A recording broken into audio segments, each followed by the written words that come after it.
Ever wondered how Netflix knows exactly what you want to watch, or how your phone unlocks just by looking at your face? It's all thanks to machine learning, but what exactly is it, and how does it work? Let's break it down in plain English. Machine learning is a type of artificial intelligence that teaches computers to learn from data, just like we learn from experience. Instead of giving the computer step-by-step instructions, we give it examples and let it figure out the patterns on its own. Imagine you want a computer to tell the difference between cats and dogs.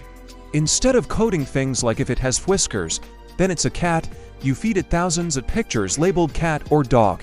The machine looks at the pixels in each photo and starts spotting patterns, like ear shape, fur texture, or even nose size.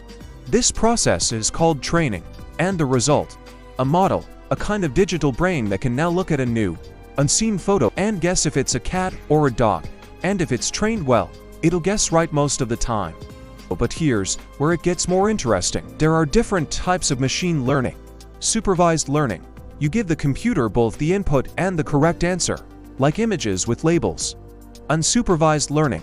You give it data, but no labels. The computer tries to group things by itself, like organizing music by genre without knowing what genre means. Reinforcement learning. This is like training a dog. The system learns by trial and error, getting rewarded when it does something right, and penalized when it's wrong. Under the hood, all of this uses math, lots of math. Algorithms like linear regression, decision trees, and neural networks are used to find relationships in data. Neural networks, for example, are inspired by the human brain, with artificial neurons connected together in layers. These networks are especially good at recognizing images, speech, and language. But machine learning isn't magic, it has limits. It needs tons of data, and if that data is biased or wrong, the model will learn the wrong things. That's why we still need humans to guide, clean, and monitor the learning process. From spam filters and voice assistants to self-driving cars and medical diagnostics, machine learning is quietly transforming our world. So the next time your phone suggests the perfect reply to a message, remember, it's not guessing, it's learning.